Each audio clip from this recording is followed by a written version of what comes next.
Bonsoir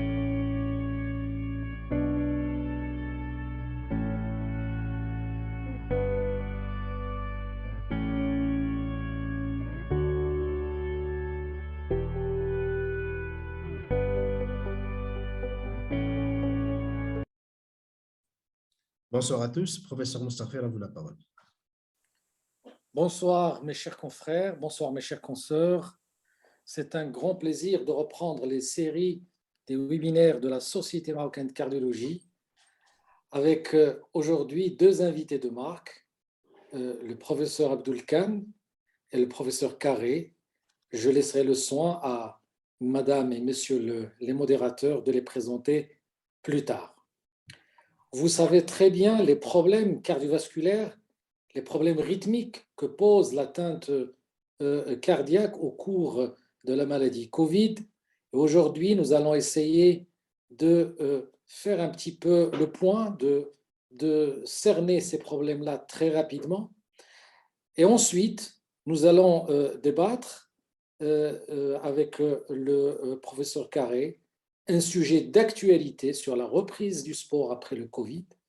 Et là, vous savez que beaucoup de questions tombent. Quel bilan demander? Est-ce qu'on doit traiter les sportifs de haut niveau comme les sportifs amateurs, comme moi, Ahmed Bennis?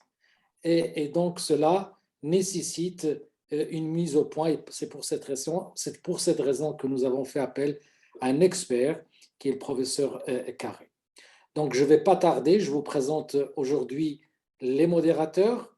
Hasna Belriti, qui est présidente de la filiale du Cœur et Sport, ancienne secrétaire générale de la Société marocaine de cardiologie, et l'incontournable, l'indétrônable, le professeur Bennis, qui s'est impliqué dans le sport depuis que je l'ai connu. Il a organisé le premier congrès Cœur et Sport en 2004, et cette fête n'aurait pas pu ni être organisée, ni réussir sans sa présence. Je le remercie d'avoir accepté mon invitation avec beaucoup de spontanéité. Avant de te donner la parole, j'attire l'attention des cardiologues en particulier que le professeur Alami coordonne un registre SURF-CHD sur les facteurs de risque au cours de la maladie coronaire, et ils attendent de tout le monde, hospitalier, non hospitalier, civil, militaire, une aide pour recruter un maximum de malades pour représenter dignement le Maroc au sein de la communauté européenne. Professeur Alami est joignable pour vous donner plus de détails sur ce registre que la Société marocaine de cardiologie vraiment vous prie de parrainer et de le pousser vers l'avant. À toi la parole, Ahmed Bennis. Merci, cher président.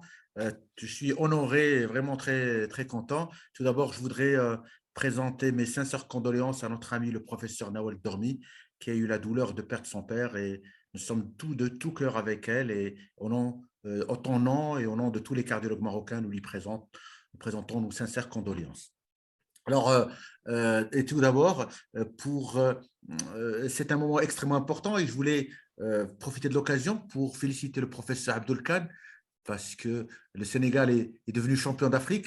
Ils ont au moins une étoile sur le maillot, bien mérité. Et le Sénégal a été la meilleure équipe et c'est la meilleure équipe qui a gagné. Et je voulais lui dire à quel point les Marocains ont été contents et étaient de tout cœur avec cette équipe sénégalaise. Nous étions le 12e homme sénégalais pour cette Coupe d'Afrique. Et je voulais faire un bonjour au professeur François Carré, qui est un grand ami, un grand sportif et un grand cardiologue. Et c'est le cardiologue du sport numéro 1 en Europe. Et nous le remercions tout ce qu'il a apporté pour la cardiologie marocaine dans le domaine du sport, ses conseils et toutes les manifestations qu'on avait organisées ensemble et qu'on continue à organiser ensemble et je pense que l'avenir, il y a encore de grands projets et je pense qu'on pourrait discuter sur des projets futurs. Alors, je vais parler avec mon ami Hasna pour partager ce webinaire en deux parties. La première partie qui sera consacrée au cœur et Covid. et que je vais modérer. Et Hsna va modérer la deuxième partie avec le professeur François Carré. Alors, le professeur Abdoulkan est président de la Société sénégalaise de cardiologie. C'est un grand cardiologue, un des meilleurs cardiologues africains, et qui va nous parler, je lui cède la parole, en lion de Teranga, qui va nous présenter ces complications cardiovasculaires du Covid. On aura une discussion juste après sa présentation et après, on entendra la deuxième partie. À toi la parole, mon cher Abdoul. Merci beaucoup, cher ami. Je suis particulièrement honoré d'être avec vous. Je remercie très sincèrement mon ami, le professeur Abdelhamid Moustarfir, président de la Société marocaine de cardiologie, qui est plus qu'un ami, un frère. Je remercie également toute la Société marocaine de cardiologie. Ahmed, tu l'as dit, le Maroc et le Sénégal, c'est un seul et même pays. Et je suis vraiment honoré d'être avec vous pour ce webinaire. Je suis d'autant plus heureux que je retrouve mon ami François Carré, qui m'a initié à la cardiologie du sport et qui est un très, très grand ami. Lui, comme Ahmed Benis, d'ailleurs, ont été dans mon parcours initiatique en cardiologie du sport. L'atteinte cardiovasculaire au cours du Covid, je crois, est assez bien connue et j'imagine que le grand intérêt sera finalement la présentation de François. Donc, nous allons parler de l'atteinte cardiovasculaire au cours de la Covid. Et vous le savez tous, qui dit Covid a pensé, pour nous tous, pendant longtemps, à ARDS, le syndrome de détresse respiratoire aiguë. Mais on sait aujourd'hui qu'on peut aussi parler de détresse vasculaire aiguë. Et la COVID est réellement une maladie vasculaire et in fine cardiovasculaire. Nous connaissons tous son mode d'action qui est lié à la fixation des récepteurs ACE2 sur lesquels je n'insiste pas, cette diapositive est probablement l'une des plus connues dans l'endocrino-cardiologique. Et l'atteinte cardiovasculaire, finalement, a un spectre très large. C'est un spectre très large qui va de la coronaropathie à l'atteinte myocardique directe en passant par les troubles du rythme et de la conduction. Et donc, le spectre de l'atteinte cardiovasculaire revêt une expression plurielle. C'est la décompensation d'une cardiopathie, c'est l'atteinte cardiaque directe par une myocardite, par exemple, c'est les infections opportunistes, c'est les syndromes coronariens aigus qui peuvent être de type 1 ou 2, c'est aussi les accidents thromboemboliques, et on peut également des atteintes particulières telles que la cardiomyopathie de stress. Et la iatrogénie peut jouer un rôle important. Il y a bien entendu un soubassement important, surtout dans les formes graves, telles que l'hypoxémie, les troubles ioniques, le choc et la défaillance multiviscérale. Mais, bien entendu, qui dit Covid pense inflammation, pense thrombose et pense coagulopathie. Et puis, les choses n'étant pas si simples, le vaccin, qui semblait être la panacée, vient également apporter une autre touche, puisqu'on sait qu'on peut avoir des atteintes cardiaques, et en l'occurrence des myocardites ou des myopéricardites liées au vaccin. Finalement, nous avons plusieurs types d'atteintes cardiovasculaires. C'est la myocardite à coronavirus, c'est les syndromes coronariens, le Takotsubo, la péricardite et la maladie veineuse thromboembolique, les vascularites. Il y a un impact important en cas d'atteinte cardiovasculaire, puisqu'il s'agit davantage des formes sévères de Covid. La prévalence de l'atteinte cardiaque varie beaucoup selon les séries, étant entendu qu'elle sera plus fréquente lorsqu'on est en unité de soins intensifs. La mortalité peut être quintuplée, notamment chez les patients qui avaient une atteinte cardiaque, et la mortalité cardiovasculaire en USI peut aller jusqu'à 60%. L'atteinte cardiovasculaire et la COVID, c'est également le rôle des comorbidités. À droite, vous avez la prévalence des comorbidités chez les patients décédés du COVID au Sénégal, mais j'imagine que cette plaque peut être retrouvée dans tous nos pays, puisqu'on sait que l'hypertension artérielle, l'une ou l'autre des maladies cardiovasculaires ou certains des facteurs de risque cardiovasculaire double, voire triple la mortalité chez les patients atteints de COVID. Un autre marqueur important, c'est les biomarqueurs. On sait que d'avoir une atteinte cardiovasculaire augmente le risque de décès, mais augmenter sa troponine, sa BNP ou ses dédimères augmente davantage encore. Ceci est intéressant du point de vue même de la prise en charge de nos patients, puisque ces indicateurs, ces biomarqueurs sont des indicateurs pronostiques importants. Et on voit ici que lorsque vous avez un patient qui a à la fois une atteinte cardiovasculaire et qui augmente sa troponine, vous allez avoir une augmentation exponentielle de son risque de décès. Parlons de la myocardite à COVID qui peut être liée à une atteinte directe avec une liaison du SARS-CoV au récepteur de l'enzyme de conversion d'angiotensine 2, une fixation au récepteur ACE2 des cardiomyocytes qui sont exprimés abondamment, Et ceci engendre cette atteinte directe qui peut être retrouvée jusqu'à 35% sur des séries autopsiques. Et vous voyez ici, on peut avoir du SARS-CoV dans les myocytes avec les autres éléments qui peuvent caractériser une myocardite, tels que l'hypertrophie myocitaire et l'inflammation qui peut être non spécifique. L'atteinte est directe, mais également auto-immune, puisqu'on sait que la COVID engendre cette auto-immunité avec cet orage de cytokines, cette réponse immunitaire en série, et une atteinte myocardique qui sera aggravée par l'environnement tel que l'hypoxie, l'accumulation de calcium intracellulaire et son rôle toxique, tout ceci engendrant de l'apoptose et une mort cellulaire. Donc, la myocardite à coronavirus est estimée différemment selon les séries. On pense qu'elle touche davantage les hommes de plus de 50 ans ou de moins de 16 ans. L'atteinte, comme on l'a vu, peut être directe ou indirecte. On peut avoir le plus souvent des atteintes paucisymptomatiques, voire asymptomatiques, mais des myocardites fulminantes sont possibles.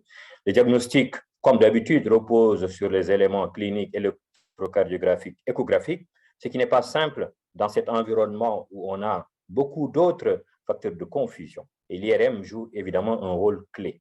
L'élévation de la troponine et des BNP rendra les choses moins spécifiques, mais on sait que ce sont des facteurs pronostiques, comme on l'a vu, et l'histologie confirmerait en montrant les infiltrats mononucléaires dans le tissu myocardique, voire l'ARN viral.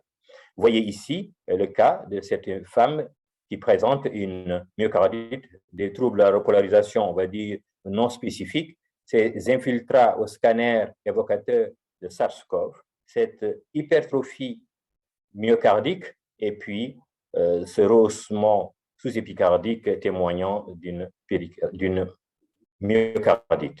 On peut également le documenter par l'imagerie telle que le strain longitudinal global, et ceci va être conforté par l'IRM avec l'œdème et le rehaussement sous-épicardique. Donc, un autre cas, une myocardite fulminante qui a été traitée par des corticoïdes ou des immunosuppresseurs. Comme je le disais à l'introduction, on peut également avoir des myocardites post-vaccinales.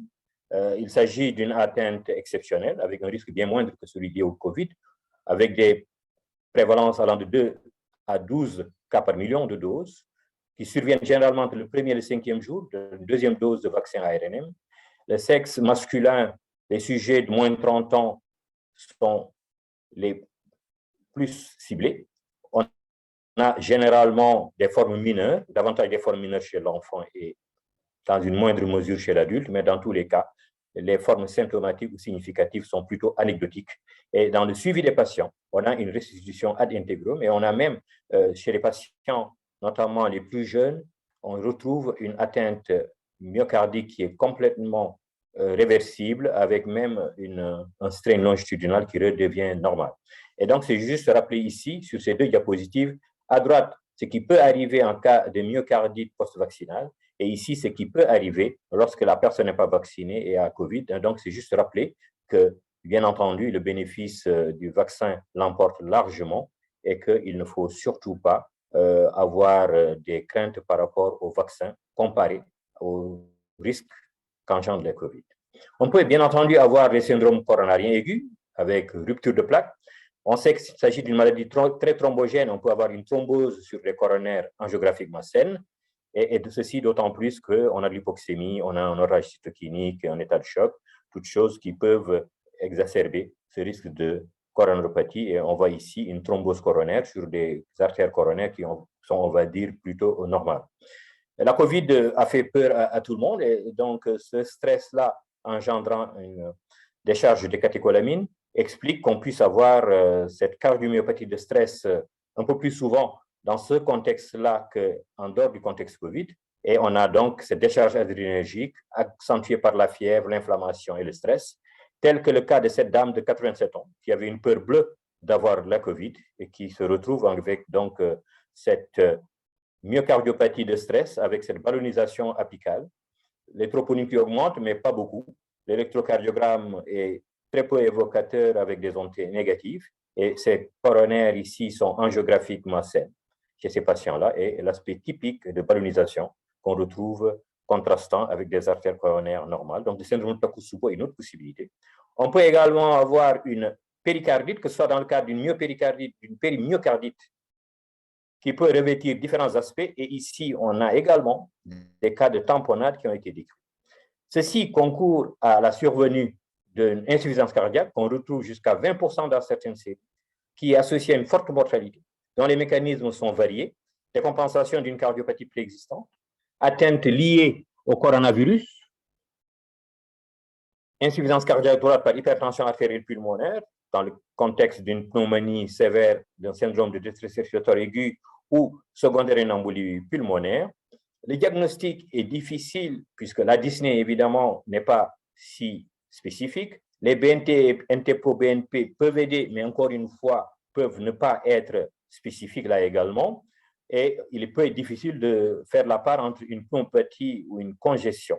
Et l'imagerie joue un rôle important. La radio est peu sensible et l'échographie peut vraiment être utile avec notamment les lignes B et l'épanchement qui soulignent l'importance, me semble-t-il, d'avoir des point of care écho. Et bien entendu, le scanner peut également aider dans la correction du diagnostic. Les arythmies cardiaques, comme l'a annoncé Abdelhamid, sont également fréquentes avec des mécanismes pluriels, comme vous le voyez ici, arythmie qui peuvent être aiguës, mais également chroniques. On peut avoir une atteinte myocardique, une hypoxémie, un sepsis et l'inflammation, des troubles ioniques, les anomalies métaboliques. Cette expression neurohormonale importante, évidemment, on a beaucoup utilisé l'hydroxychloroquine, par exemple, qui peut allonger l'intervalle QT et sur ce contexte-là, éventuellement favoriser la survenue de troubles du rythme. Et donc, les arythmies sont relativement fréquentes.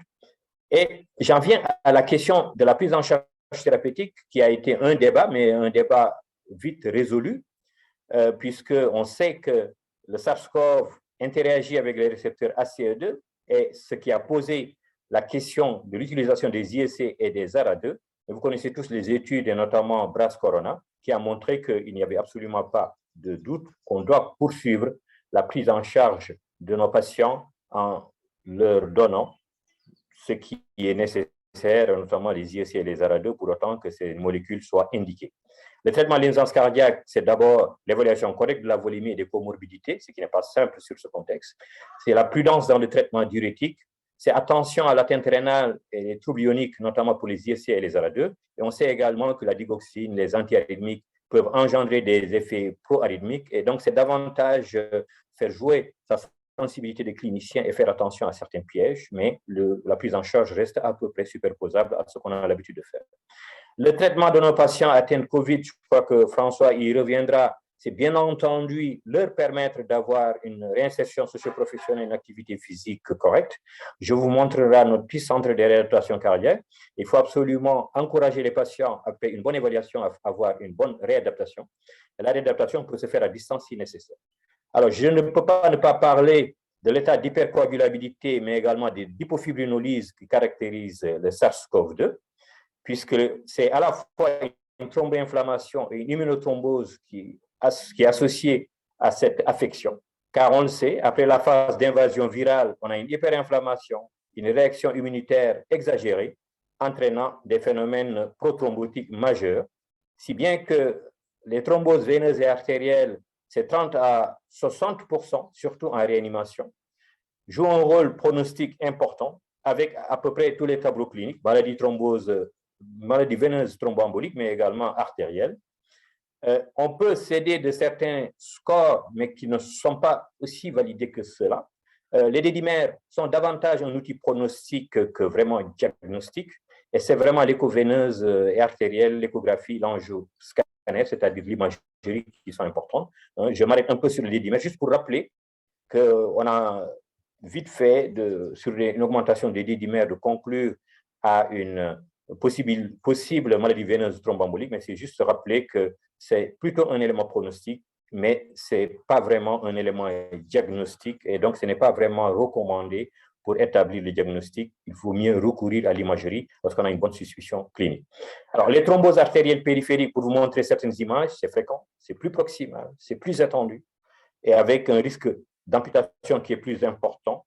Vous voyez ici des aortes qui ont l'air quasi complètement normales et du thrombus dessus. Ça, il y a très peu de situations qui peuvent le donner. Vous voyez ici cette thrombose iliofémorale sur des artères qui ont l'air saines, donc qui souligne ici le rôle particulièrement thrombogène du SARS-CoV. Vous voyez ce patient qui a une hémiparésie droite avec une occlusion de la cérébrale moyenne et qui a pu être reperfusée, liée au SARS-CoV.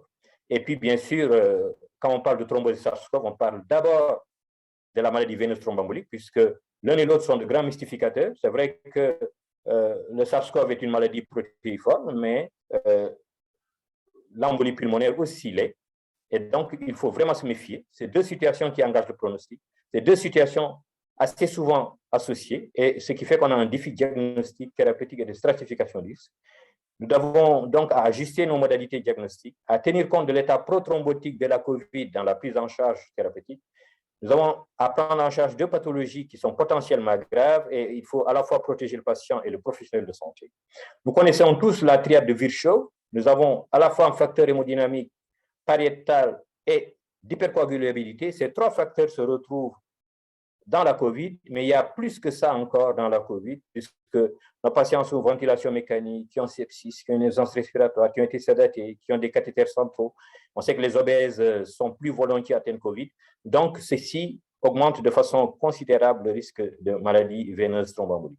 Le diagnostic n'est pas simple, puisque devant cette radio, il peut être difficile de parier qu'il s'agit d'une embolie pulmonaire. Devant cet électrocardiogramme aussi. Donc, il faut simplement avoir la suspicion éveillée et très rapidement demander un angioscanner ou une échodoppler veineuse. Le traitement repose essentiellement sur les héparines et notamment des héparines de bas poids moléculaire. Et les relais se feraient par les AOD ou les AVK, mais vraiment de préférence lorsque le malade a été stable. Je vais finir sur deux points rapides. Hélas, cette terrible pandémie n'a pas non plus épargné nos enfants qui ont malheureusement cette possibilité d'avoir un syndrome inflammatoire systémique avec ces Kawasaki-like, vous voyez.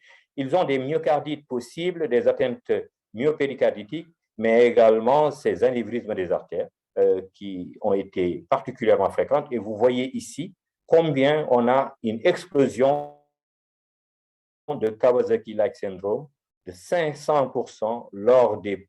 le dernier point, c'est que la pandémie a été une très mauvaise nouvelle, mais une autre mauvaise nouvelle, c'est que peut-être que c'est une pandémie qui en aigu nous a fait souffrir, mais il est possible qu'elle nous colle à la peau pour les prochaines années à venir, parce qu'on sait qu'on aura une atteinte virale des cardiomyocytes avec des séquelles, une dysfonction endothéliale, une vascularite, donc une maladie inflammatoire des artères de nos patients, une activation du complément, une coagulopathie, une microangiopathie, donc autant d'agressions de nos artères, une anomalie du système rénine-angiotensine-aldostérone, une inflammation qui va être continue et donc qui va peut-être promouvoir des atteintes artérielles et l'athérosclérose.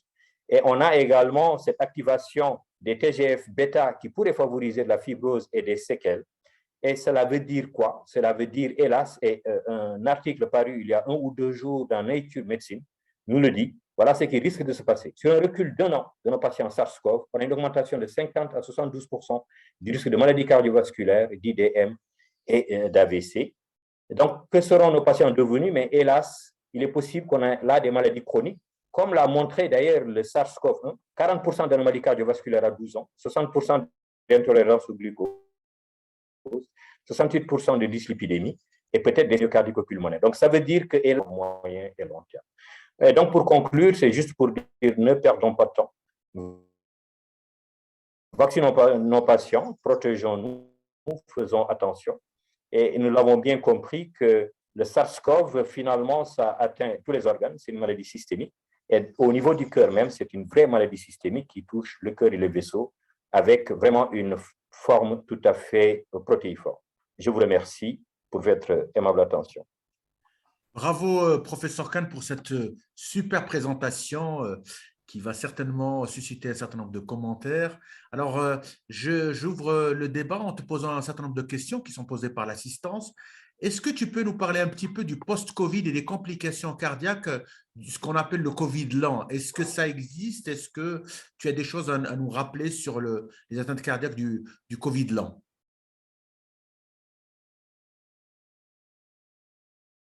Abdul, tu es là? Oui, je pense que... Oui, ça va, vous m'entendez?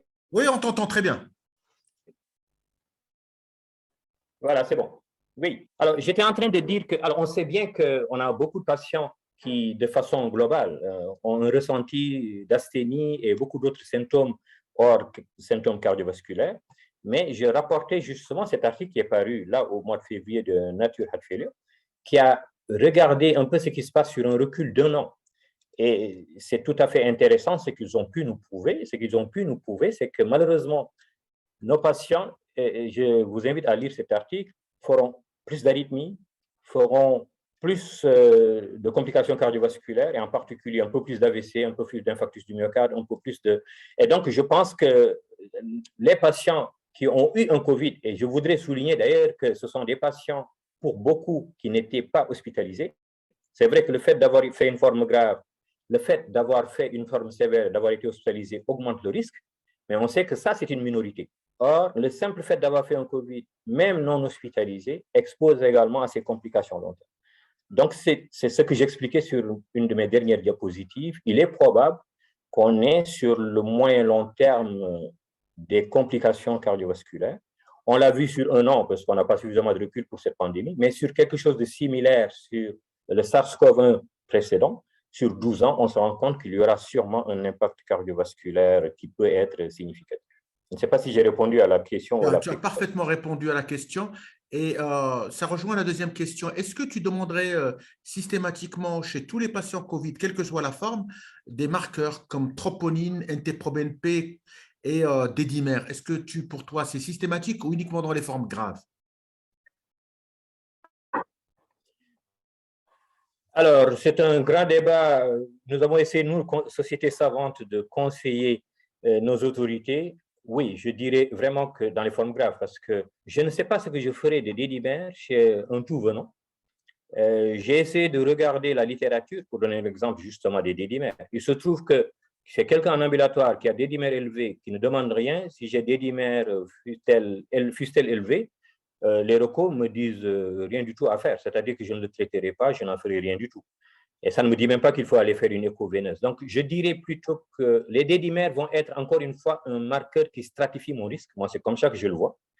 Et je le mets plus dans une stratégie de stratification du risque à un degré moindre diagnostic. Donc, je ne demanderai absolument pas de D-dimers à titre systématique, comme tu l'as dit, dans des formes ciblées, je dirais, contexte clinique et formes graves notamment. Parfait. Et troponine, NT-proBNP? Ben, je dirais pareil. Alors, là aussi, c'est la même chose. Hein. Moi, alors peut-être que d'autres pourraient avoir un avis différent, parce que de ce que j'ai lu, peut-être que certains pourraient avoir un regard différent. C'est que finalement, même dans les formes graves, ça va davantage nous dire, voilà le pronostic de nos patients, peut-être il est lié d'ailleurs à une atteinte cardiaque ou multiviscérale, mais qui peut être rénale aussi. Mais ce n'est pas vraiment ça qui guide mon traitement. Et ce que moi je retiens, c'est peut-être l'imagerie davantage. Donc, moi, j'ai envie de dire, j'ai ma suspicion clinique, je conforterai avec notamment l'imagerie et mes autres examens paracliniques. Et NT-proBNP ou troponine, je les vois davantage pour ça. Marqueur pronostic. Tu as bien fait d'insister. Marqueur pronostic, on va dire davantage. Exactement. Et tu as bien insisté sur le fait que D-dimer élevé ne veut pas dire traitement anticoagulant. Parce qu'on a vu pendant cette période une nouvelle tendance se dégager, c'est que tous les médecins qui ont vu des D-dimers élevés ont mis un traitement anticoagulant, en sachant que le risque hémorragique est là. Et les études nous le montrent. Quand on met systématiquement traitement anticoagulant sans preuve, bien entendu, diagnostic, on augmente le risque hémorragique et ça peut être délétère. Donc, je suis tout à fait d'accord avec toi. Et je voudrais même, si tu te permets, rappeler aux collègues qu'en vérité, les D-dimers dans la COVID est à la fois un marqueur thrombotique que de risque hémorragique. C'est-à-dire, autrement dit, ces gens qui élèvent leur D-dimer, on va dire chez nos patients en réa, c'est ceux qui feront plus de thrombose, on est d'accord, mais ceux qui feront plus aussi d'hémorragie. Et la seule étude que j'ai vue qui prend les D-dimers comme un élément de stratification diagnostique, c'est-à-dire vous avez 2 facteurs de risque, et si les D-dimers augmentent, vous le rajoutez. Et vous dites, je mets de la thromboprophylaxie. Mais jamais pour dire D-dimer seulement, je traite. Effectivement, tu as raison, je crois que c'est de là. Exactement. Alors, notre ami le professeur Abdelali te passe le bonjour et te dit, comment se fait-il que, contrairement aux autres myocardites, celle du Covid peut se résoudre complètement? Grande question. Je ne saurais, c'est mon ami, mais il me pose une colle. C'est toujours comme ça, hein. Les amis me posent toujours les plus mauvaises questions. Je ne saurais le dire. Alors, oui, les amis, oui, non, c'est bon. Oui. Non, Non, alors ce que c'est vrai que j'ai lu hein, chez les enfants, par exemple, hein, et d'ailleurs, enfin, en tout cas, c'est intéressant, même au 2 d'extrait, on s'est rendu compte que ça se corrige. Alors, pourquoi le Covid plus que les autres, je ne saurais le dire. Je ne saurais le dire. Alors, on a d'autres questions. Il semble que l'atteinte cardiaque chez l'enfant évolue favorablement au bout de 3 mois. Ça, je pense que tu as répondu à la question. Est-ce que tu penses que les complications cardiaques sont plus avec certains variants que d'autres du Covid? Qu'est-ce que tu as lu là-dessus? Je n'ai pas lu des choses très spécifiques. Là aussi, je ne sais pas. Alors, pour ce qui est de l'atteinte de l'enfant, oui. Hein, le 3 mois, d'ailleurs, c'est vrai. Et même en moins que ça, c'est-à-dire qu'en en une semaine, par exemple, on a vu des récupérations. Est-ce que certains variants en plus, j'aurais envie de penser que certains variants comme le Delta, peut-être, mais là aussi, j'avoue que je ne saurais être plus précis que ça. D'accord. Bah, il y a une question d'un collègue, le docteur Mansour, qui nous dit le syndrome d'hyperventilation post-Covid, comment le prendre en charge? Hyperventilation post-Covid. Je ne sais pas. Je n'en sais pas plus. Je ne sais pas. Je ne sais pas si quelqu'un d'autre. Comment tu répondrais à une collègue qui pose la question, patient de 63 ans, néo du côlon au stade carcinose, Covid et dédimère 9700.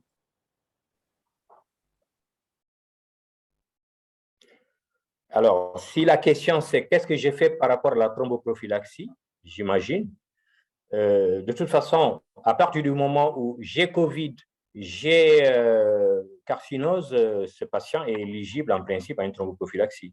Et a priori, les HBPM devraient être privilégiés. On sait que, surtout que là, on parle d'un problème digestif. Bon, je ferai attention aux anticoagulants oraux et aux AOD d'ailleurs qui peuvent être ici assez délétères. Mais je pense que ce patient, il faut être prudent sur une thromboprophylaxie si en tout cas le risque hémorragique ne se pose pas.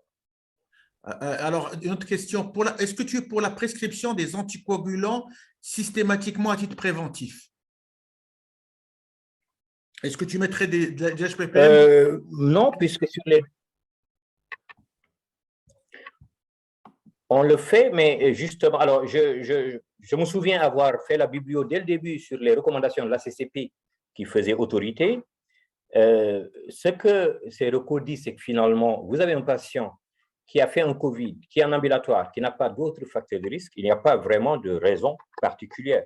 Donc, le sujet est certes débattu, mais je pense qu'aujourd'hui, vouloir mettre des HBPM systématiques à tous les patients, ça reste un abus. Donc, je dirais, SARS-CoV, c'est un facteur de risque, et je compte les autres facteurs de risque. C'est vraiment quand un risque thromboembolique élevé que je crois que ça se justifie. Mais systématiquement, que je sache dans la littérature, c'est vraiment pas validé du tout, même si je sais que c'est pas tout à fait la pratique de beaucoup de gens.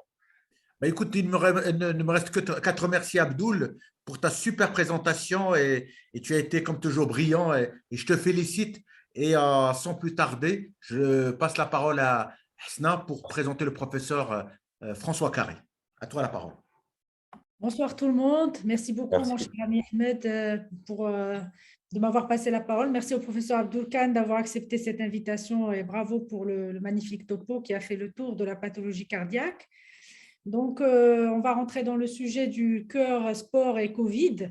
Et comme vous savez, il y a pas mal de travaux récents qui ont montré que chez les sportifs de haut niveau, la réalisation d'un bilan cardiologique post-Covid permettait de retrouver des anomalies chez des patients qui soient d'ailleurs symptomatiques ou pas, dans à peu près une proportion entre 1 et 2,5% des cas.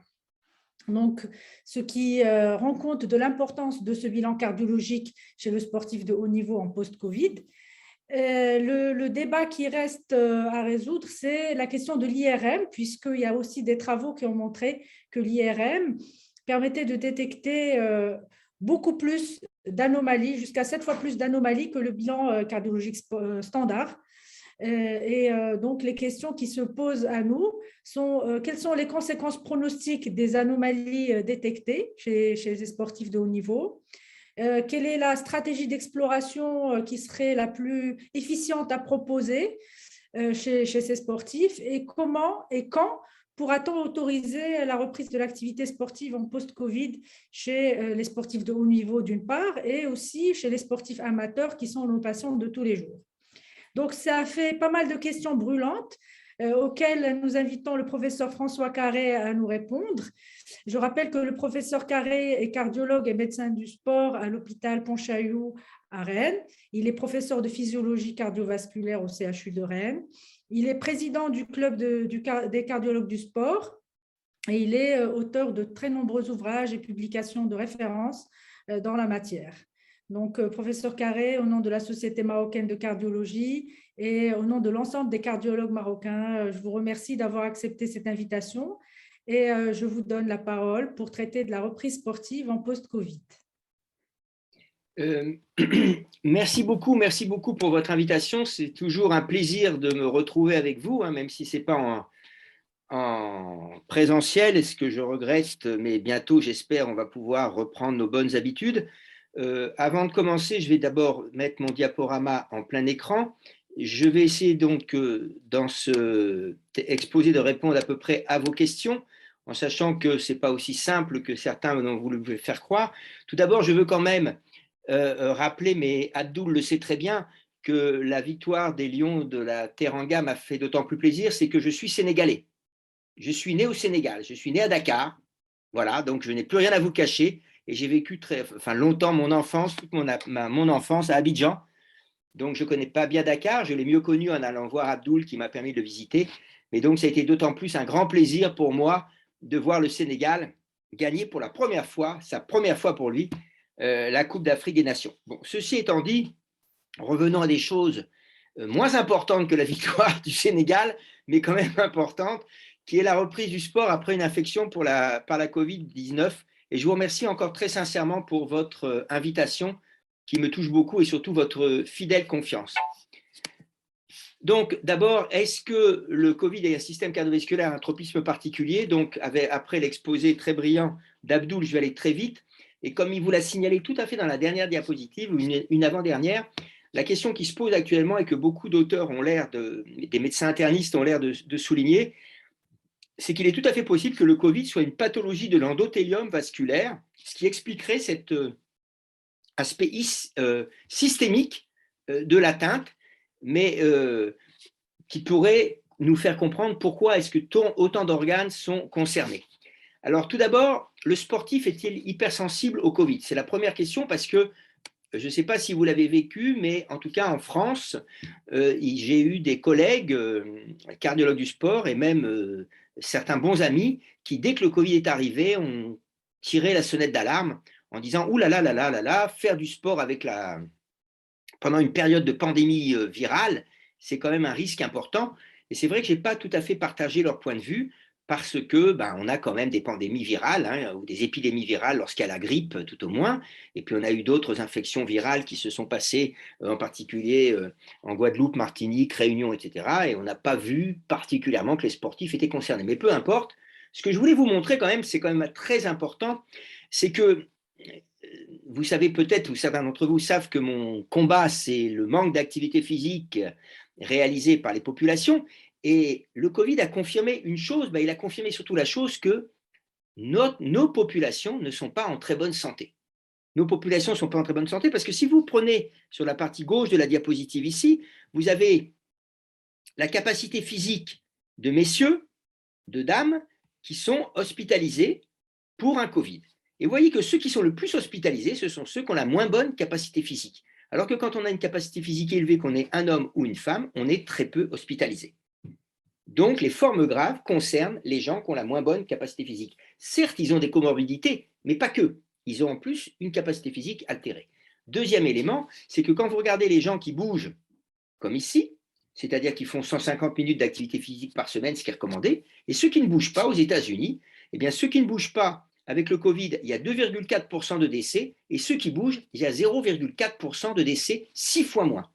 Donc déjà, ce n'est pas tellement en faveur d'une hypersensibilité du Covid des sportifs avec le Covid.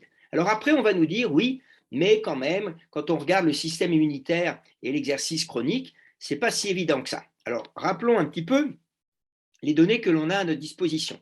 Si on prend des sujets qui ne bougent pas du tout comme à gauche et qu'on leur fait faire un petit peu d'activité physique, comme ce grand-père qui emmène son petit-fils, comme ce père et la maman qui emmènent toute la famille courir le dimanche, eh bien, on a une diminution majeure du risque d'infection d'environ 40 à 50%. Donc, le mieux, c'est de bouger régulièrement de façon modérée. Et il est possible, je dis bien qu'il est possible, que chez les sportifs qui s'entraînent énormément, il puisse y avoir une augmentation du risque une diminution du système immunitaire, en sachant que cette diminution n'est sûrement pas liée qu'à l'activité physique, mais en particulier au voyage, aux régimes alimentaires qui sont des fois pas très souvent adaptés ou aux périodes de récupération insuffisantes. Enfin, il y a le problème de la fenêtre immunitaire post-effort intense. J'ai mis un point d'interrogation parce que tous les auteurs ne sont pas d'accord. Qu'est-ce que ça veut dire? Ça veut dire qu'à la fin d'un exercice très intense, il est possible qu'il y ait une baisse du système immunitaire. Mais ça, ce sont des données qu'on a dans les éprouvettes. C'est-à-dire que c'est ce que l'on a quand on regarde le nombre de lymphocytes, le nombre de marqueurs de cellules immunitaires dans le tube à essai. Mais est-ce que ça veut dire que l'organisme est vraiment plus sensible? Pour l'instant, c'est assez discuté. Maintenant, si on revient aux fréquences des anomalies cardiaques chez les athlètes qui ont eu un Covid positif. Donc, c'est une étude sur 3018 athlètes chez qui on a fait un électrocardiogramme de repos, un écho transthoracique, des troponines et une IRM si elle était indiquée. Dans 200 cas, il y a eu des IRM systématiques. Regardez déjà la partie droite de la diapositive. Vous voyez qu'en réalité, sur 3018 athlètes, il y a eu 10% d'athlètes qui ont dit qu'ils avaient un souffle court, 5% qui avaient la douleur thoracique d'oppression assez typique dans le Covid, et puis essentiellement des palpitations, l'intolérance à l'exercice, 0,2-0,3%. Donc globalement, les symptômes présentés par les athlètes atteints par le Covid ne sont pas spécifiquement et pas plus cardiaques que dans les autres cas. Ça reste présent, mais relativement rare. Et si je regarde maintenant les anomalies électrocardiographiques, 0,7%, échocardiographiques, 0,9%, troponine, 0,9%. Donc là, on voit aussi que les examens systématiques ne montrent pas forcément d'atteinte cardiologique très importante. On reviendra sur l'IRM systématique un petit peu plus loin. Alors justement, voilà l'IRM systématique. Donc je vous rappelle 3018 athlètes qui sont tous Covid+. On leur fait un des examens que je vous ai présenté et l'IRM si indiqué. Et l'IRM systématique, eh bien l'IRM systématique dans 200 cas. Et qu'est-ce que l'on voit? Comme ça a été dit par ma modératrice, eh bien effectivement l'IRM systématique définit à peu près 3% d'IRM avec une possibilité d'atteinte myocardique par le SARS-CoV-2, mais au total, quand on a tout revu, il n'y en avait plus que 1,5%. Alors que quand on prend l'IRM indiqué, ciblé, eh bien on a seulement 0,5% d'IRM qui laisse un doute, et quand on reprend tout, 0,4%. Alors il faut faire très attention à ce qui a été dit sur l'IRM. Il y a eu des IRM, des études très alarmantes. On oublie toujours que toutes ces études, il n'y a pas de cas contrôle.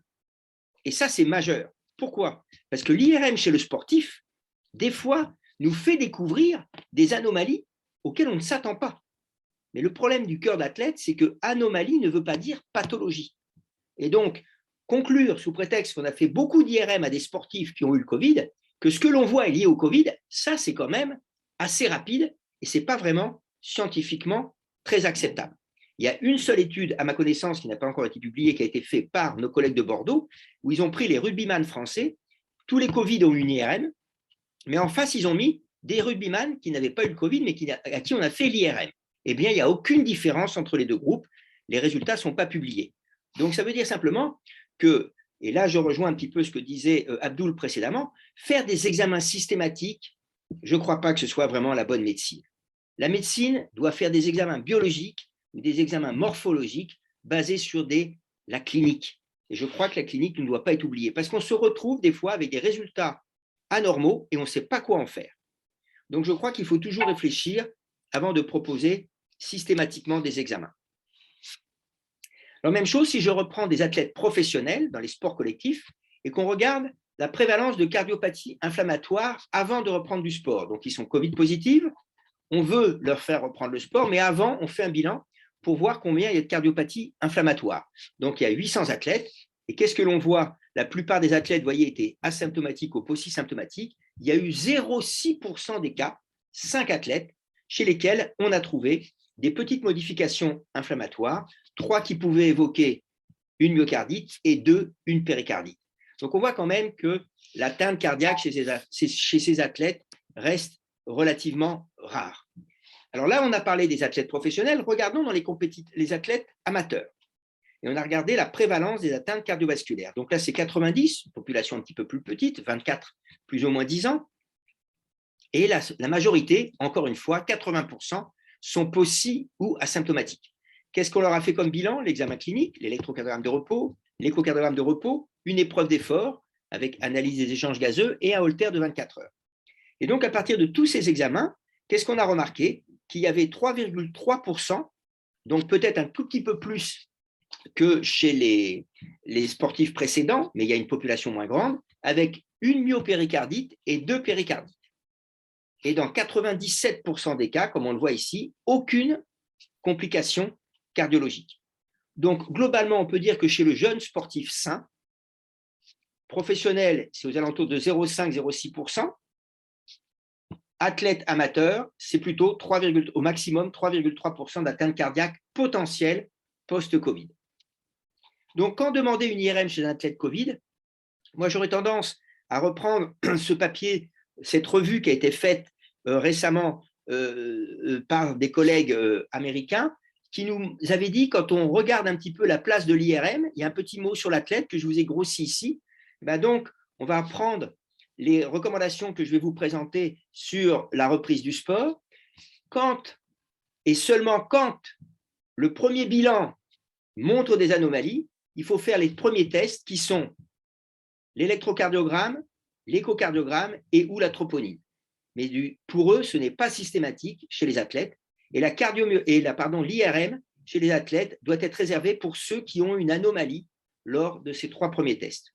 Et comme il le disait, comme je vous l'ai dit précédemment, actuellement, la prévalence de la myocardite chez l'athlète, c'est 0,6%, ce qui n'est pas bien différent de ce que l'on avait en dehors de la période Covid. Avant de parler un petit peu de comment faire proposer la reprise sportive chez le sportif, eh bien, je vous rappelle que généralement, on parle d'athlète asymptomatique quand il y a simplement un test positif, qu'il n'y a pas d'anomalie clinique, et quand on a fait une radio, que celle-ci est normale. On considère qu'il y a des petits signes quand il y a de la fièvre, une atteinte au niveau de la gorge, une toux sèche, et puis des courbatures, éventuellement des douleurs abdominales qui sont associées. On parle de signes modérés quand il y a des signes des symptômes de pneumonie avec de la fièvre et de la toux, mais sans désaturation, sans hypoxémie. Et quand on a sur le scanner des lésions significatives. Enfin, on rentre dans les formes sévères quand il y a une hypoxémie et bien sûr un état clinique qui nécessite une hospitalisation quand il y a une détresse respiratoire importante. Alors, quel bilan faire pour un sportif Covid+? Donc, de première intention, c'est donc quelqu'un qui a un test positif, qui n'a pas de symptômes ou des symptômes très importants, dont des signes cardiologiques. Première intention, pas de bilan. Et nous, dans notre équipe, généralement, on n'a pas fait de bilan quand il n'y avait aucun symptôme, ou des examens ciblés parmi électrocardiogramme, ETT, troponine. C'est-à-dire qu'on va cibler en fonction des symptômes ce que l'on va faire comme examen. En deuxième intention, cibler l'IRM, et ensuite, vous peuvent être proposés l'épreuve d'effort. N'oubliez pas que dans ce cas-là, c'est bien de surveiller la saturation en oxygène à l'effort parce qu'il y a beaucoup de patients Covid positifs qui ont une saturation normale au repos et qui désaturent à l'effort. Pourquoi? Pour vérifier il y a des arythmies, si oui ou non. Est-ce qu'il y a une désaturation? Si jamais il y a une myocardite, là, l'épreuve d'effort, il faut la faire pour vérifier qu'il n'y a pas d'arythmie adrénergique. Et dans ce cas-là, le Holter 24 heures avec un entraînement intense est recommandé parce que le risque principal de la myocardite chez l'athlète, c'est bien évidemment chez le sportif, c'est quand il fait de l'effort, d'avoir des troubles du rythme adrénergique. Alors tout d'abord, après le Covid, il faut y avoir une vigilance très particulière. D'abord, se rappeler que c'est une période de pandémie actuellement, donc on respecte toujours les règles barrières. Ce n'est pas parce que j'ai eu le Covid et que je vais reprendre le sport que je ne dois plus respecter du tout les règles barrières. Ça, il faut le rappeler quand même aux sportifs. Faire attention à toutes les symptomatologies qui vont vous imposer obligatoirement d'arrêt. C'est-à-dire que le sportif va bien après son Covid, vous lui autorisez la reprise, mais attention, vous l'éduquez. Règles barrières, s'il y a des douleurs thoraciques, un essoufflement anormal, l'impression d'un cœur anormalement rapide ou irrégulier, si jamais il y a une nouvelle perte du goût et ou de l'odorat, ça nous est arrivé une fois, une fatigue qui persiste ou qui revient, la température qui remonte, ou si une toux réapparaît ou apparaît, eh bien immédiatement, on arrête l'activité sportive. Donc, bien expliquer aux sportifs à qui on va donner l'autorisation de reprendre que ce n'est pas parce qu'il a eu le Covid, qu'on a attendu les 7 jours ou 10 jours sans symptômes, qu'il reprend, que si jamais il a de nouveaux symptômes, il ne faut pas qu'il en tienne compte. Ça, c'est important parce qu'on peut avoir des surprises désagréables. Après, si on prend les sportifs dits professionnels, c'est-à-dire les gens qui font beaucoup de sport, qu'est-ce qui est proposé? C'est une proposition. Je vous ai mis ici le résumé des différents algorithmes qui ont été proposés, qui se ressemblent de façon assez proche. Nous, on a eu une proposition par la Fédération française de cyclisme, Fédération française de rugby, Fédération française de football, mais globalement, on retombe à peu près sur les mêmes choses. Bon, si jamais on a un Covid-19 où il y a moins de 14 jours, pas de sport. Ce que j'appelle le sport, c'est le sport intense. On va pouvoir reprendre à partir de 10 jours en fonction des symptômes. Le Covid-19 hospitalisé ou avec des signes cardiologiques, à ce moment-là, avis cardiologique, ECG, écho, épreuve d'effort avec saturation, holter avec entraînement. Et le sport va être autorisé, la reprise, en fonction des résultats du bilan. Le Covid-19 non hospitalisé, ou bien un Covid, quelqu'un qui a eu le contact avec un Covid-19, après on attend 15 jours, quand il n'y a pas 15 jours sans signe cardiologique, on va faire la consultation médicale, plus ou moins l'électrocardiogramme, et on se retrouve dans cette situation. S'il n'y a pas de Covid-19, pas de contact connu, pas de consultation. Et dans ce cas-là, on va faire une reprise progressive et adaptée de l'entraînement que je vais vous présenter juste après. Toujours pareil, on surveille les symptômes. J'insiste beaucoup sur cela parce que beaucoup de sportifs ont l'impression que sous prétexte qu'ils ont eu un Covid possi ou asymptomatique, on leur autorise la reprise. Si les symptômes reviennent, c'est toujours pareil, ils oublient que même s'ils sont sportifs, ils peuvent avoir des formes graves. Donc, je réinsiste sur ce point. Maintenant, pour le sportif amateur. Donc, on va se retrouver dans la même situation, globalement, quand on a eu un Covid-19 actuel ou bien inférieur à 14 jours. Si on a été hospitalisé, on demande l'avis cardiologique et en fonction du bilan, on va faire… il est bien évident que c'est le moment où le sportif peut reprendre le sport. C'est-à-dire qu'il a l'impression que tout va mieux, qu'il est asymptomatique, avis cardiologique et selon le résultat du bilan, on reprend. Si on n'a pas été hospitalisé, si on n'a pas été en contact et qu'il n'y a pas de Covid-19, pas de consultation, reprise progressive de l'entraînement, surveillance des symptômes. Quand on reprend l'activité physique, de toute façon, après un Covid-19, on ne peut le faire que 14 jours après la guérison totale. Alors voilà les étapes. Première étape, on a eu un Covid, c'est le stade 1. Donc, repos obligatoire si fièvre ou courbature pendant 10 jours et 7 jours sans symptômes. C'est-à-dire qu'il y a au moins 10 jours de repos et au moins 7 jours sur les 10 jours où il n'y a pas eu de symptômes. C'est-à-dire si au bout de 10 jours, on a encore des fièvres ou de la courbature, eh bien, il faut attendre 7 jours pour que tout ait disparu. Après, première étape, activité faible, c'est-à-dire qu'on va faire de l'activité physique en dessous du premier seuil ventilatoire, c'est-à-dire une activité physique où je suis un peu essoufflé, mais je suis à l'aise et je peux continuer pendant longtemps. Et on ne dépasse pas 1 heure par entraînement. Le stade 3, on garde la même intensité. On augmente la durée des séances de 30 à 60 minutes par séance. Si j'étais à 1 heure, je vais passer à 1 heure et demie. Et puis, quand je vois que les 1 heure et demie passent bien, je vais passer à 2 heures. Stade 4, seulement, on augmente l'intensité des séances. Stade 5, on reprend l'entraînement normal. Et le stade 6, c'est le retour à la compétition. Alors là, c'est toujours la question qui m'est posée. Oui, mais combien de temps? C'est impossible.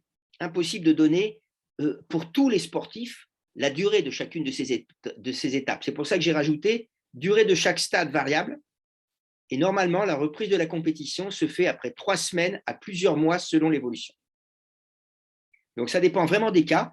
Vous avez le sujet qui est totalement asymptomatique et qui va pouvoir reprendre de cette façon au bout de 3 semaines. Et puis, vous en avez d'autres qui sont polysymptomatiques et malgré tout, au bout de la stade 4, par exemple, il nous dit « Oui, j'ai augmenté l'intensité des séances, mais je ne suis pas comme avant, je suis fatigué, je récupère moins bien, je ne dors pas, etc. etc. » Et bien donc, on est forcé d'attendre. Rappelez aux sportifs qu'il ne faut pas brûler les étapes. Il faut toujours surveiller la fréquence cardiaque au repos et à l'effort parce que c'est un bon paramètre. On sait qu'il peut y avoir des tachycardies de repos qui apparaissent ou des tachycardies à l'effort anormales, c'est-à-dire le sportif qui vous dit d'habitude à 12 km/h, je battais à 120, là je suis à 160. Eh bien, même si tout va bien pour lui, s'il se plaint de rien, on ne peut pas l'autoriser à reprendre comme avant.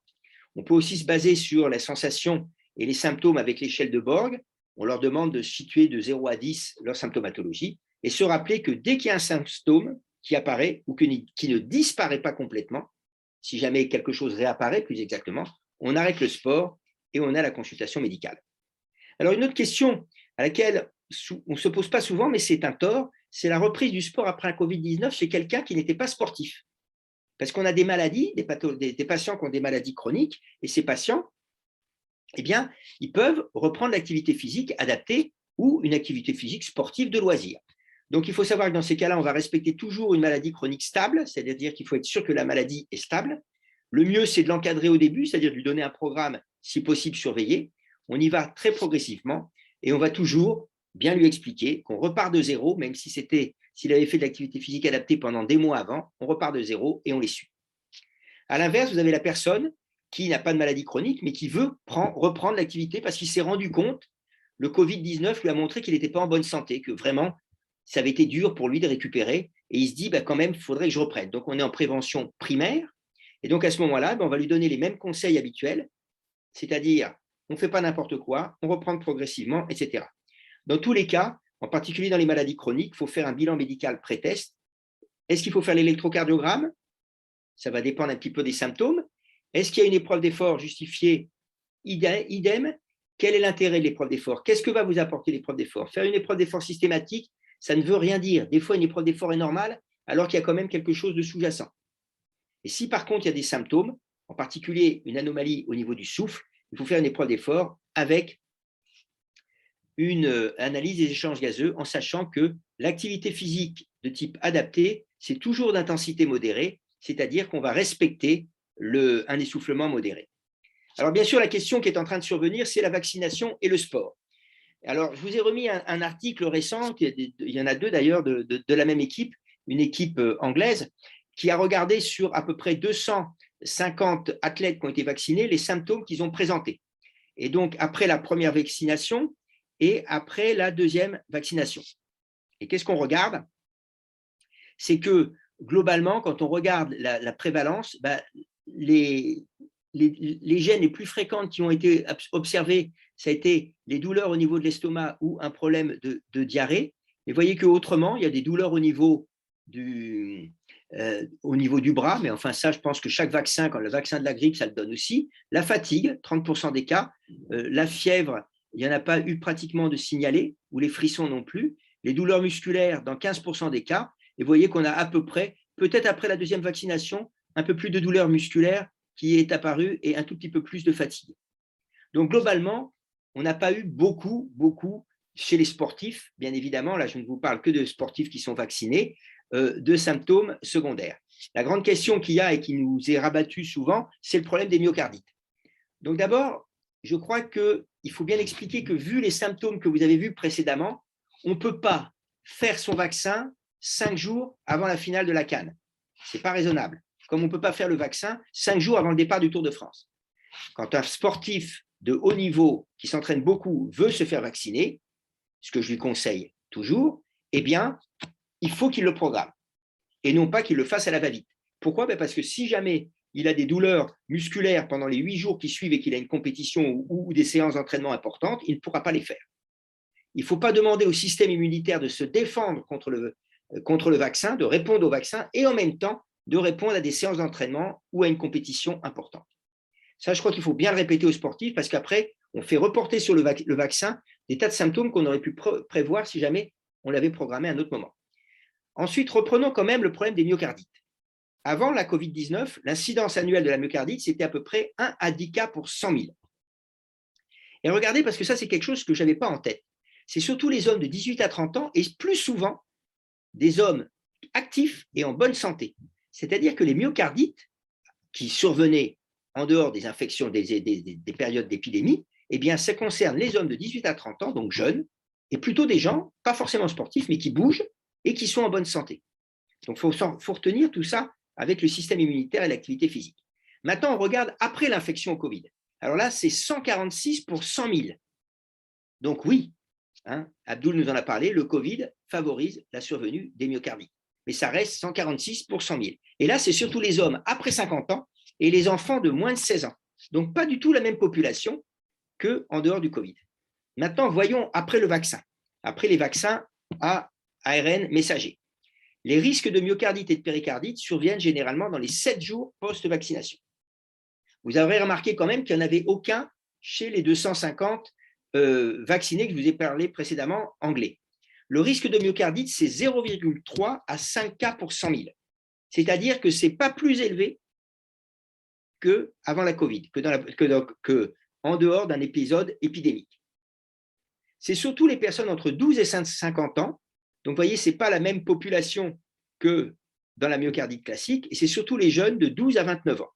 Donc, on retrouve quand même les personnes de moins de 30 ans, donc plutôt les personnes jeunes.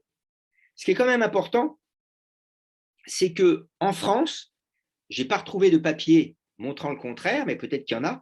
En France, en tout cas, parce qu'on les suit de très près, l'évolution clinique est toujours favorable. Il n'y a eu aucun décès rapporté après une myocardite post-vaccination. Donc, faites attention à ce qui est un petit peu marqué sur les réseaux sociaux. C'est un petit peu n'importe quoi qui peut être marqué de temps en temps. Et enfin, je me permets de rappeler quand même que l'efficacité sur les formes graves des vaccins ARN messagers, c'est plus de 90%. Donc, il n'y a pas photo. On a beaucoup moins de risques de faire une myocardite après un vaccin que de faire une myocardite après une infection par le Covid. La question ne se pose même pas. Donc, pour conclure, je vous ai mis prudence. Pourquoi prudence? Parce que je ne sais pas vous, mais nous, en tout cas, dans notre France, eh bien, il y a vraiment eu des médecins, des personnes qui se réclament grands spécialistes, qui ont dit tout et leur contraire. Et en plus, c'était les mêmes qui disaient des fois blanc pour dire noir le lendemain. Donc, moi, je suis très prudent. D'abord, je ne suis pas infectiologue, je suis cardiologue du sport et je peux vous dire que ce que j'ai vu ou ce que j'ai lu. Mais je ne peux pas vous promettre que c'est la pure vérité. Donc, ce que je fais attention à dire, c'est que les populations sont en mauvaise santé et à risque d'épidémie virale. On n'est pas loin du 1 million de morts aux États-Unis. Et les États-Unis n'ont pas une population en bonne santé. Avant l'infection, il faut faire de l'activité physique et sportive parce que ça permet de diminuer le risque d'avoir un Covid grave et d'être hospitalisé, voire d'en mourir. Pendant l'infection, on doit toujours arrêter l'activité physique intense, c'est-à-dire des activités physiques où je suis vraiment essoufflé. Ça doit toujours être arrêté. C'est temporaire, mais toujours. Et enfin, après l'infection, on va faire un bilan systématique pour tous les sportifs amateurs. Et ce bilan ne va pas être je ne peux pas vous donner toutes les choses qu'il faut faire ou ne pas faire. Ça va dépendre de votre clinique. Est-ce que le patient est asymptomatique? Est-ce que c'est un patient qui est polysymptomatique? Qu'est-ce que je vais lui faire? Franchement, est-ce qu'il faut faire un électrocardiogramme à tous les Covid qui font du sport? J'en suis pas du tout convaincu au jour d'aujourd'hui. Ne pas avoir peur de la vaccination, j'espère que je vous ai convaincu précédemment. Mais attention, comme tout à l'heure, comme l'a présenté Abdoul sur ce qui nous attend, on a des questions. Quand on a une inflammation minime du myocarde à la suite du Covid, les 0,6% dont je vous ai parlé tout à l'heure, combien de temps il faut les suivre? Est-ce que c'est les 6 mois, les 3 mois, comme pour une myocardite classique? Est-ce que c'est 6 mois? On n'a pas de données. Quelle est l'incidence des morts subites liées à l'effort lors du Covid? On n'a pas de données. Les morts subites liées à l'effort, je n'ai pas vu de papier. Je ne vous parle pas forcément chez des sportifs, mais les morts subites liées à l'effort pendant le Covid, eh bien, je n'ai pas de données dessus. Et enfin, comme pour l'ensemble de la santé de ces patients, quel est l'impact à long terme de l'infection sur la performance sportive? On n'en sait rien. Donc, je crois qu'il faut toujours être prudent. Enfin, si vous voulez, on pourra parler dans la discussion du problème des Covid longs qui peuvent arriver chez les sportifs. Je vous remercie pour votre attention. Merci beaucoup, professeur Carré, pour cet exposé très, très clair qui a bien détaillé la stratégie de diagnostic et la stratégie de reprise de l'activité sportive qui doit être, comme vous l'avez souligné, très progressive. Et il faut rester très proche des sportifs et à l'écoute de leurs symptômes finalement et ne pas négliger le moindre symptôme.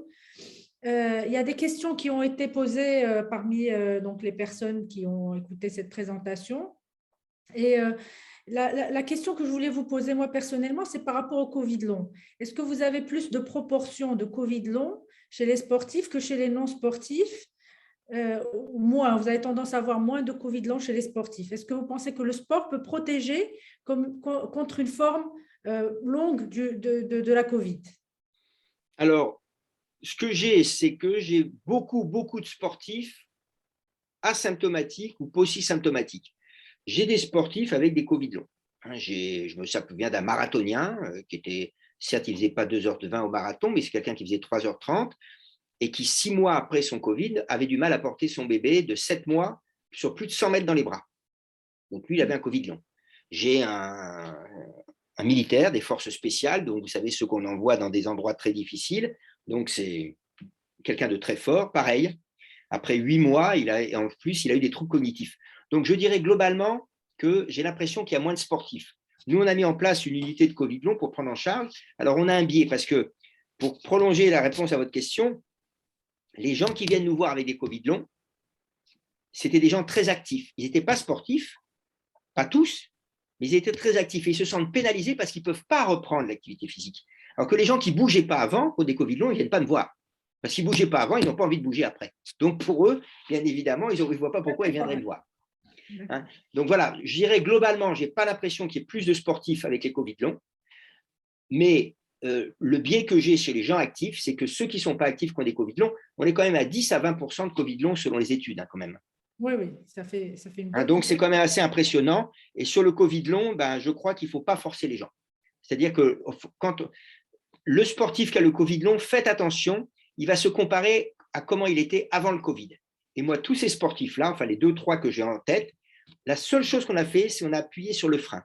Doucement, doucement. Et je leur dis toujours, c'est comme si vous aviez eu un ligament croisé, une rupture du ligament croisé antérieur, vous avez 6 mois. Et bien là, c'est pareil.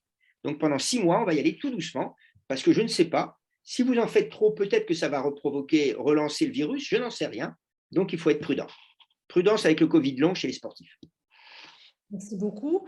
Alors, il y a une question qui a été posée par le professeur Ali Chaeb, qui a remarqué qu'entre le mois de décembre et janvier, les footballeurs avaient repris l'entraînement très, très vite, à 7 jours seulement après leur maladie. Oui, je sais que ça a été un débat. Je me méfie un petit peu. Si je prends notre petit cas, on a une vedette en France, même si elle n'est pas française, mais elle est argentine, c'est Léo Messi, qui a eu un Covid. Et lui, il a pu reprendre l'entraînement véritable qu'au bout de 3 semaines, 1 mois. Et tout le monde a dit, c'est grave, hein, etc. Je dis non, regardez ce que je vous ai donné. Nous, c'est minimum 3 semaines jusqu'à 3 mois. Parce que je m'arrête déjà au minimum 7 jours à 10 jours. Donc après, je reprends progressivement 2 semaines. Ça y est, je suis à 3 semaines. Hein. Donc reprendre l'entraînement à 7 jours, si c'est trottiné, pourquoi pas? Si on les surveille de près, voilà. Ok. Alors, il y a une question par le professeur Barrada qui dit que si Mbappé était positif 1 semaine avant la finale du championnat d'Europe et qu'il est asymptomatique. Et donc, le staff déciderait de le faire jouer. Est-ce que vous le feriez jouer sans IRM ou est-ce que vous ferez une IRM avant d'accepter qu'il puisse jouer Non, moi, je suis ferme sur les prix. Si jamais j'ai quelqu'un d'asymptomatique, je ne vois pas pourquoi je lui ferai une IRM. Parce que ce qui va se passer, c'est que Mbappé, il a quand même 20% de chance minimum d'avoir une IRM qui n'est pas comme d'habitude. Et je ne vais pas savoir quoi en faire. Alors que ça n'a peut-être rien à voir avec le Covid. Donc, il faut faire très attention à ce genre d'examen. Tout à l'heure, Abdoul en a parlé, c'est comme les dédimères. Qu'est-ce que ça veut dire des dédimères augmentés? Vous allez courir un petit peu fort, vous allez augmenter vos dédimères. Est-ce que ça veut dire que vous faites une embolie pulmonaire? Absolument pas. Donc, même chose pour les troponines chez les sportifs qu'on a dosées à tout va, on ne savait pas quoi en faire. Là, ça a été l'IRM. comme si l'IRM, c'était quelque chose de… Il y a même eu des signes de décrit d'IRM qui ne font pas partie des signes de myocardite. Alors, on parle de petite atteinte inflammatoire, mais on n'en sait rien. On n'a pas de contrôle, donc on ne peut pas contrôler. Donc, non, moi, Mbappé, par contre, je leur dirais, lui faire jouer la finale 7 jours après le Covid, je ne suis pas sûr qu'il sera au top pour sa performance. Donc, je ferai attention. Si j'étais le médecin, ce n'est pas moi qui signerais pour qu'il rejoue. Voilà. Sans IRM. Alors, il y a une question, mais c'est surtout une remarque qui rejoint ce que vous venez de dire par rapport à l'IRM. C'est qu'apparemment, pendant la CAN, donc il y a eu pas mal de suspicions de myocardite et péricardite post-Covid sur des IRM qui ont été pratiquées et qui ont été remises en question 72 heures après le retour dans leur club. Donc, le diagnostic, il a été remis en question a posteriori. Et donc, la question qui se pose… est-ce que finalement, l'IRM est un examen facile à interpréter? Et est-ce que tout le monde peut lire une IRM chez les sportifs de haut niveau ou est-ce qu'il faut avoir une expérience du sportif de haut niveau pour lire ces IRM? Alors ça, c'est une très, très bonne question. IRMiste du sportif. C'est une très, très bonne question. Pourquoi? Parce que moi, j'ai beaucoup appris puisque j'ai vu apparaître l'IRM, c'est-à-dire que vu mon âge, j'ai vu apparaître l'IRM en remplaçant le professeur Schnell, lui connaît très très bien l'IRM, pas moi. Et au début, j'avais cru que l'IRM, ça solutionnait tout. Mais comme pour l'écho, à un moment, on disait l'écho, avec ça, on sait tout. Quand les athlètes sont arrivés, on s'est dit, attendez, si je n'ai pas vu un quart d'athlète, il y a beaucoup de sportifs à qui le cardiologue standard va interdire le sport. L'IRM, c'est pareil. Nous, comme la question me le pose, juste une petite anecdote, on a mis en place, c'est pas moi, c'est le professeur Alliot de Nancy, cardiologue, qui a mis en place une commission à la Fédération française de football de cardiologues pour traiter les dossiers cardiologiques des footballeurs professionnels en France. Et dedans, on a un IRMiste de l'athlète. Parce que, allez, 2 fois sur 3, pour pas dire 3 fois sur 4, le diagnostic posé par l'IRMiste standard est mis en cause par l'IRMiste de l'athlète qui dit mais non, c'est un cœur d'athlète, c'est normal. Donc, c'est ce qui a dû se passer pour tous les patients, les sportifs dont nous parle notre collègue, c'est qu'effectivement, on a tendance à interpréter en plus l'IRMiste qui n'a pas l'habitude, à qui on va dire attention, c'est l'IRM d'un joueur qui va jouer la CAN. Ben, il a peur. Donc, dès qu'il voit un petit truc, il dit oh là là, c'est pas normal. Alors que l'IRMiste qui a l'habitude du cœur d'athlète, ben, lui, il ne va pas tenir compte parce qu'il a l'habitude de voir ces athlètes-là. Donc, vous avez raison, l'IRM est très opérateur dépendant et l'IRM est très interprétateur dépendant. Donc, moi, quand on a un doute, on envoie nos IRM à 2 personnes en France. Voilà. Donc, des IRM doivent être en général lus par plusieurs personnes. Vu que oui, parce que le diagnostic peut être très grave. Hein. Nous, on a des sportifs à qui on allait arrêter leur métier. C'est leur métier. Voilà. Exactement. Alors bon, c'est pas méchant ce que je veux dire, mais le sportif qui court 2 fois par semaine, on ne va pas lui interdire le sport, on va lui demander de diminuer. Et le sportif dont c'est le métier, je peux vous assurer que X fois, on est revenu en arrière, mais pas tout seul. On travaille en commun, on réfléchit tous, on est 8, hein, mais l'avis de l'IRMiste pour nous est très important. Il y a encore pas mal de questions. Alors, est-ce que vous avez constaté une différence en matière de myocardite entre les différents variants? Est-ce que vous avez tendance à observer moins de myocardite avec les variants Omicron que les autres variants? Le problème qu'il y a, si vous voulez, c'est que comme l'incidence est tellement faible, alors moi je parle des sportifs, je ne vous parle pas des patients hospitalisés, je n'ai pas la compétence, ça Abdoul le sait mieux que moi, mais moi je n'ai pas trop la compétence sur les atteintes. Mais ce que je retiens simplement, c'est qu'on a un professeur Tadevin, qui est le président de la Société française de maladies infectieuses, qui est dans le même hôpital que moi. Je ne le connaissais pas, j'ai eu l'occasion de le connaître à cause de ça. Il m'a répondu, franchement, j'ai l'impression que le Covid, il n'est pas tellement agressif vis-à-vis du myocarde en dehors des gens hospitalisés, parce que là, il est agressif vis-à-vis de tout. Donc, je dirais que les variants n'ont pas changé. Je n'ai pas vu de choses, mais il y a 0,6%, vous vous rendez compte, ce n'est pas facile. Hein. Chez un sportif de haut niveau qui ferait une myocardite Covid, vous aurez la même attitude que toutes les autres myocardites virales? Aujourd'hui, oui, parce que les recommandations sont les mêmes, c'est-à-dire bilan à 3 mois, si tout est normal, possibilité de reprendre. Si jamais le bilan n'est pas normal, à 3 mois, rebilan à 6 mois. Le problème qui va se poser, mais peut-être pas tout à fait, parce que les myocardites n'ont pas l'air d'évoluer tout à fait pareil. Chez les sportifs, je ne peux pas dire, mais dans la population des autres patients, c'est que quand il y a des cicatrices, aujourd'hui, les recommandations autorisent en cas de cicatrice de myocardite, sans arythmie, sans dysfonction ventriculaire gauche, totalement asymptomatique, la reprise du sport. On est en train de faire un travail, d'ailleurs peut-être que ça intéressera certains de nos collègues et de cardiologues du sport ou non cardiologues du sport, qu'ils soient marocains, sénégalais ou de n'importe où en Afrique. C'est l'étude ESCARE, c'est Frédéric Schnell, là, mon collègue qui a pris ma suite comme responsable du service de médecine du sport, qui justement est simple, c'est quand on trouve une myocardite avec une cicatrice de myocardite chez un athlète, on le suit comme d'habitude, mais si les collègues sont d'accord, ils se mettent en contact, par exemple avec moi, et je transmettrai à Frédéric Schnell, et à ce moment-là, on les suit pendant 5 ans. C'est-à-dire qu'on leur fait le bilan classique et on regarde combien ont des accidents, des arythmies ou pas. Parce qu'on ne sait pas. C'est quelque chose qu'on ne sait pas et qui pose un grand problème actuellement. Une question qui a été posée par plusieurs personnes par rapport à la reprise du sport, que ce soit pour le sportif de haut niveau ou pour le sportif amateur, en post-vaccination. Après combien de temps, après le vaccin, il peut se entraîner, avoir une bonne séance d'entraînement? Je vais être prudent, je dirais les 7 jours, les 7 jours. On va partir comme une infection Covid, puisque la myocardite et les péricardites qui surviennent peuvent survenir dans les 7 jours post-vaccination, ça me semble raisonnable. Ce n'est pas très gênant pendant 7 jours. Ça ne veut pas dire rester dans sa chaise longue, ça veut dire aller faire des footings, pédaler tranquillement, nager tranquillement, jouer au ballon tranquillement. Donc voilà, je m'entretiens. Et si ça se trouve, ça va être bénéficiaire, ça va leur faire du repos, donc c'est bien. D'accord. Alors, docteur Reilly qui pose la question, est-ce que vous êtes d'accord avec le protocole de reprise des footballeurs durant la Covid pendant la Coupe d'Afrique? Alors, je ne connais pas précisément leur protocole de reprise, donc là, je reconnais. Moi, je vous ai montré le protocole qui a été fait, un consensus qu'on a pu écrire avec plusieurs experts. Bon, on n'est pas des experts de l'entraînement. Donc, moi, je crois qu'il faut y aller progressivement. Hein. Il faut toujours y aller progressivement. N'oublions pas une chose, c'est qu'on a eu une agression par un virus assez virulent, si je peux dire, de l'organisme dans son ensemble. Y aller progressivement pour surveiller qu'il n'y a pas de symptômes qui réapparaissent lors de la reprise, ça me semble très important.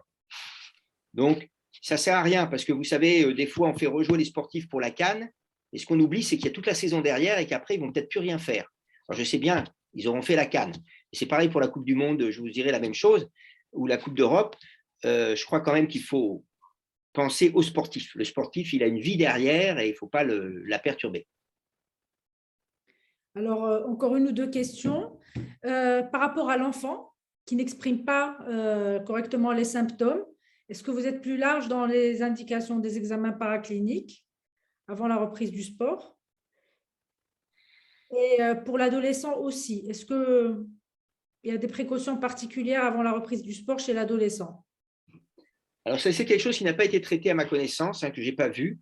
Nous, on a eu très peu dans les centres de formation. On a eu des Covid, mais ils étaient tous asymptomatiques.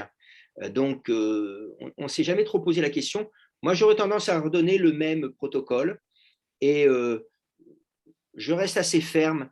Méfiez-vous de l'examen systématique. On ne sait pas quoi en faire après. Si jamais il est anormal, alors bien sûr, si jamais vous avez quelqu'un qui a un Covid très sévère, et encore, sauf, si, il y a une solution, c'est si vous avez un examen quand le patient allait bien. Par exemple, vous avez une IRM cardiaque pour une raison X, Y, Z d'un sportif qui était normale, vous lui refaites l'IRM, s'il y a une modification, vous êtes sûr que c'est le Covid. Ça, c'est facile. Mais autrement, donc moi, je serais pareil. Je crois que la clinique, si on surveille bien le sportif, qu'on l'éduque bien, qu'on lui dit qu'on compte sur lui pour nous parler des symptômes, bien sûr, on peut toujours me dire, oui, mais il ne va peut-être pas te le dire. Oui, mais à ce moment-là, on ne fait plus rien.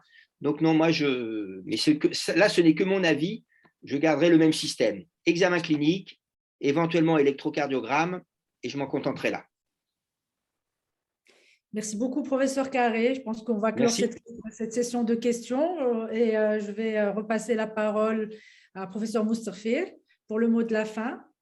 Je ne sais pas si tu as une question à poser. Non. Tout a été dit.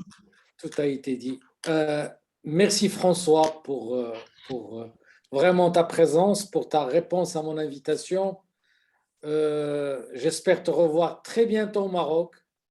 Et on t'enverra on t'enverra pour correction les recommandations qu'on va émettre au sein de la Société Avec plaisir. marocaine de cardiologie. Et je tiens à préciser. Merci Abdoul. Je Merci, tenais à Abdoul. préciser que c'était un plaisir. C'est un plaisir d'être avec vous. Merci. Merci Abdoul pour ta présentation. Merci pour ton amitié. Tu sais que tu es chez toi et ce n'est pas la peine que j'en dise plus. Merci Ahmed Bennis. Merci Hassan El-Riti. Et merci au laboratoire Cooper qui nous ont sponsorisés. Je vous dis au mois prochain pour un nouvel webinaire de la Société marocaine de cardiologie. Et merci. Et félicitations au champion d'Afrique François Carré. J'ai oublié. Merci à tout le monde. Merci à tous, c'est gentil. On fait la fête en mars, je t'appelle. Ah oui, j'y compte bien. Au revoir à tous. Merci infiniment. C'était vraiment un succès. Merci.